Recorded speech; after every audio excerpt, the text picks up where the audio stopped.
vulkanların əhəmiyyətini nəzərə alaraq bu təbiət sərvətinin gələcək nəsillərə ötürülməsi məqsədi ilə Prezident İlham Əliyev 2007-ci ildə sərəncam imzalayıb və bu sərəncama əsasən Bakı və Abşeron yarımadasının ərazisində yerləşən palçıq vulkanlarının bir hissəsində Bakı və Abşeron yarımadasının palçıq vulkanları qrupu dövlət təbiət qoruğu yaradılıb və mən hazırda həmin qoruqlardan birindəyəm. Qeyd edim ki, 43 belə qoruq var. Hazırda olduğumuz qoruq isə Qılınc vulkanı qoruğu adlanır və bu qoruq da elə bu ilin iyunun 13-də açılıb. Açılışda Prezident İlham Əliyev də şəxsən iştirak edib.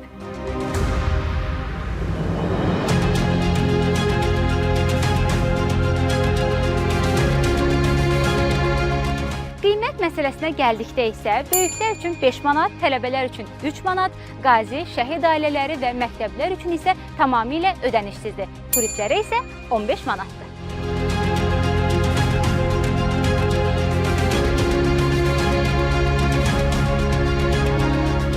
O dağı görürsünüz, dünyanın ən hündür palçıq vulkanıdır. Hündürlüyü 400 metr, diametri isə 150 metrdən çoxdur, amma biz onu daha çox Torağay dağı kimi tanıyırıq.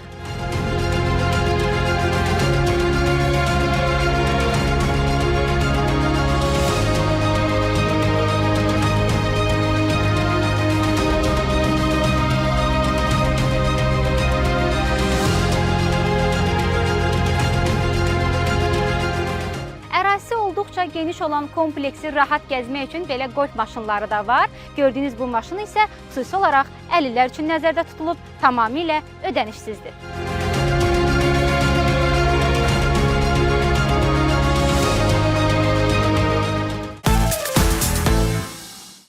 Kompleksin ərazisində muzey, informasiya mərkəzi və restoran da var. Bir də o tərəfdə panoramik müşahidə nöqtəsi var ki, mən ümumiyyətlə bugün burada olanlarla sizi çox yaxından tanış edəcəm.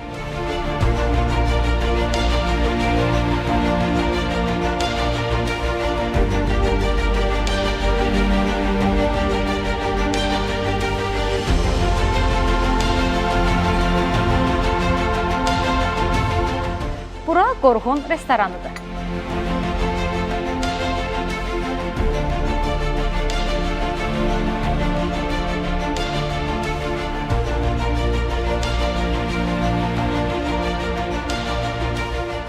Bura isə informasiya mərkəzidir.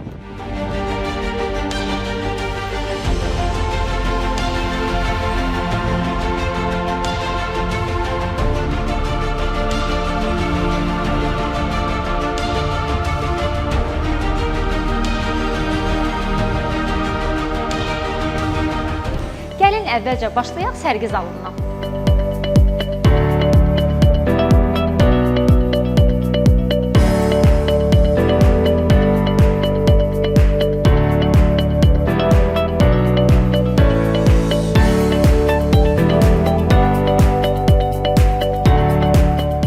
Gördüyünüz bu vulkan qablaşdırmalarını satın da ala bilərsiniz. Bunun qiyməti 15 manat, bunun qiyməti 10 manat, balacanın qiyməti isə 5 manatdır.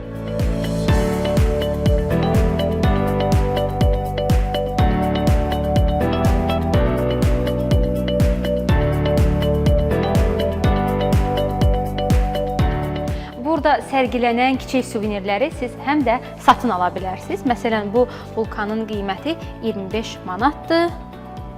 Daha kiçiyinin qiyməti 20 manatdır. Mənə də gəlir ki, bura gəlsəz mütləq alın ki, burada belə maqnitlər də var. Sizin bura olan səyahətinizi yaddaşlara həkk edən bir əşyanız da olsun.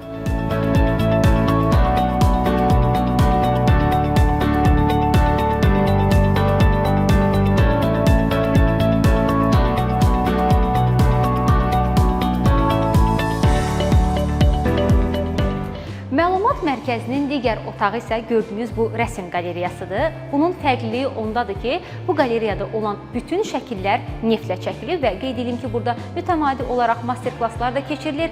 Hər biriniz həmin master-klasslarda iştirak edə bilərsiniz.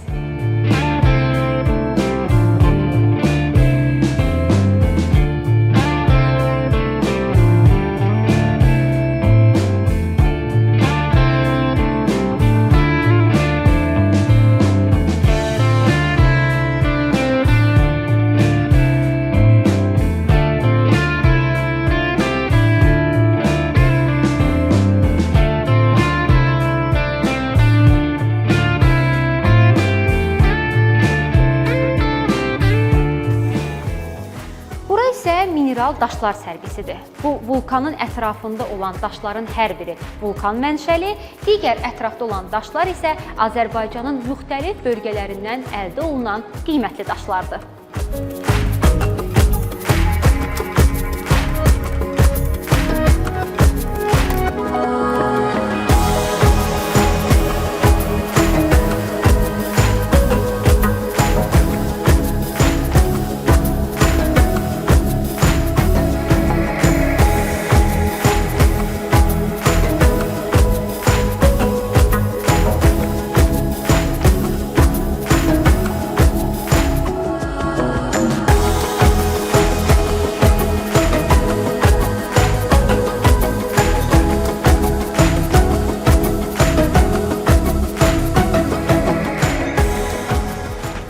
Burada rəssamlıqla yanaşı dulusçuluq emalatxanası da var və təbii ki, burada da master klasslar keçirilir. Mən də fırça və boyanı gördüm, özümü saxlaya bilmədim.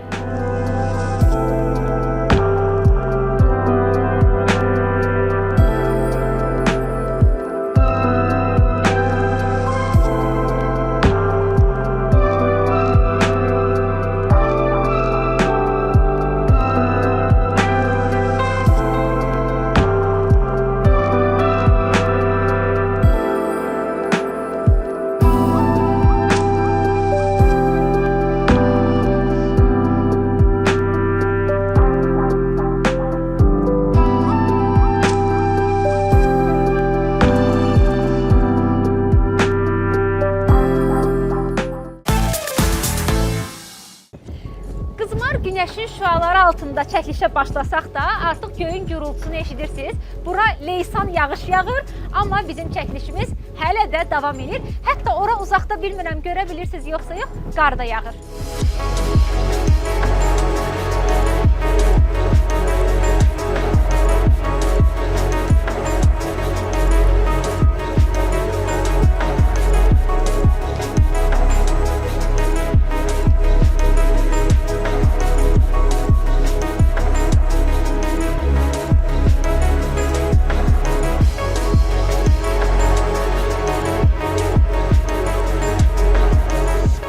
Kompleksdə yerləşən digər bina isə Təbiət Tarixi sərgisinin binasıdır. Burada ümumilikdə 1000-dən çox eksponat nümayiş olunur, onlardan 98-i heyvan skeletidir.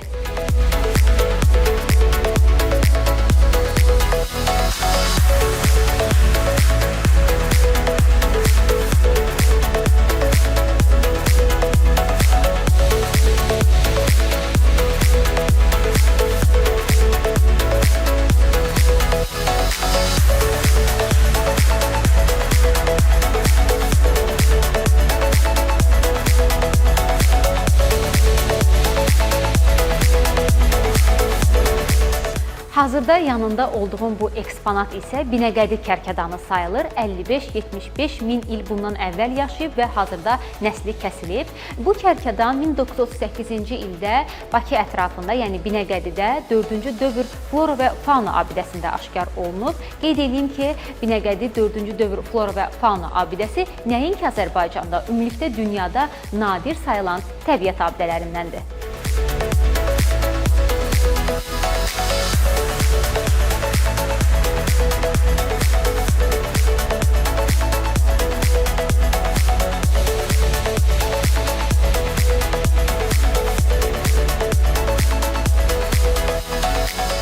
Bir vaxtlar Bakıda şir saxlayan məşhur Bərbərovlar ailəsi var idi. Bilmirəm onları xatırlayırsınız yoxsa yox, amma xatırlamayanlar üçün isə qısa bir hekayəsini danışmaq istəyirəm. Ailə evində şir saxlayır və bu şir bir neçə filmə də çəkilir, amma daha sonra Sankt-Peterburqda bir polis tərəfindən həmin o şir güllələnir.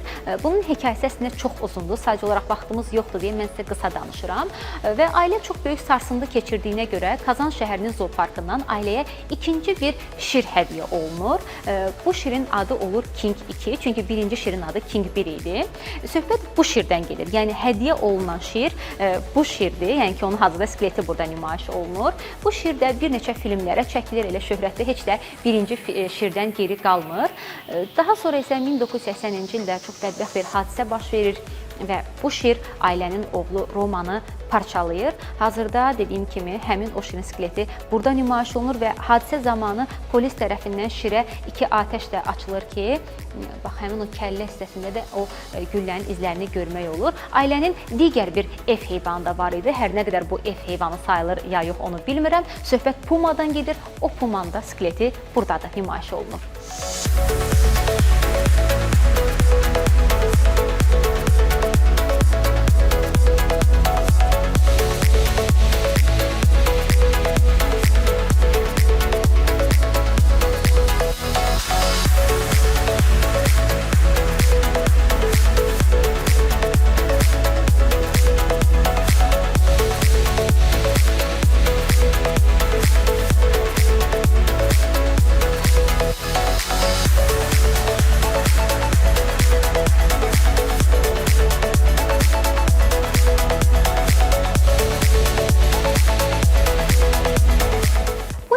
isə vəhşi arı yuvası tam təbii olaraq ağacdan hazırlanıb, təbii ki, arılar tərəfindən. Burada çox maraqlıdır. Burada formalində fiksə olunmuş sürünənlər var, balıqlar var. Ümumiyyətlə, burada olan bütün eksponatlar Azərbaycan faunasına aiddir. Yeganə istisna olan bu eksponatdır ki, bu Amazondan gətirilib. Burada belə bir koramal da var. Hansı ki, biz hamımız koramalı ilan bilirik. Əslində isə koramal ilan yox, əlsiz, ayaqsız kərtənkələdir.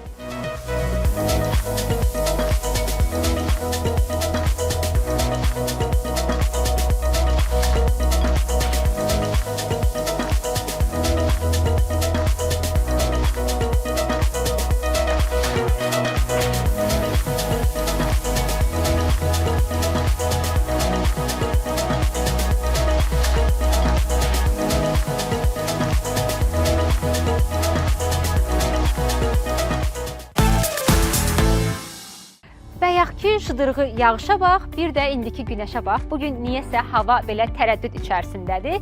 Nəysə, biz indi Təbiət Sərgisi Muzeyindən çıxıb gedirik müşahidə məntəqəsinin öhdəsinə. Görək, orada bizi nə gözləyir.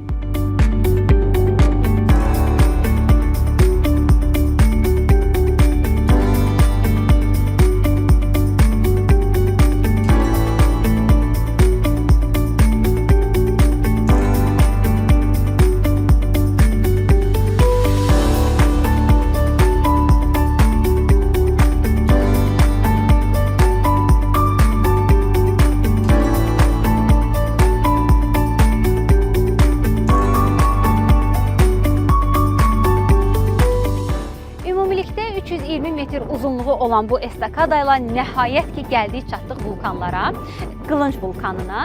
Bəs niyə görəsən bura Qılınc vulkanı adlanır deyə soruşsaq? Çünki burada olan vulkanlar qılınc formasını xatırladır. Yəni, hardasa yarım dairə şəklində olduğuna görə Qılınc vulkanı deyirlər. Ümumilikdə 8 təpədən ibarətdir. Onlardan bəzisi aktiv, bəzisi isə passiv vulkandır.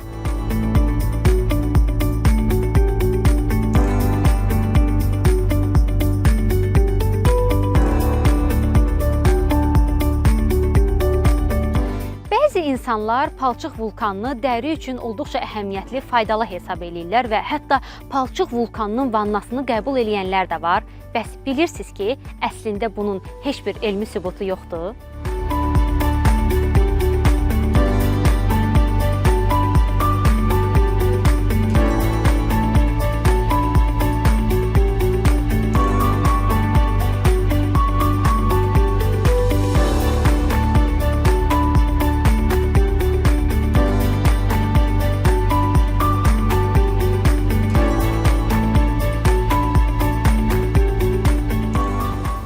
Vulkanın səsini eşidirsiniz. Deməli, bir məlumat öyrənmişəm, bunu sizinlə də paylaşmaq istəyirəm. Mən bilirdim ki, bütün vulkanlar minerallarla zəngindir. Amma sən demə, hər bir vulkanın özünə məxsus minerallar olur və həmin mineralları araşdırmaq da olduqca bahalı tədqiqatıymış.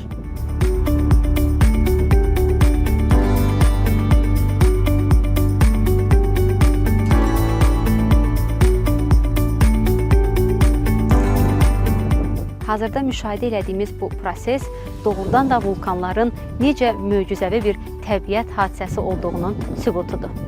O qaraltı isə adi qaraltı deyil, neftin rəngidir.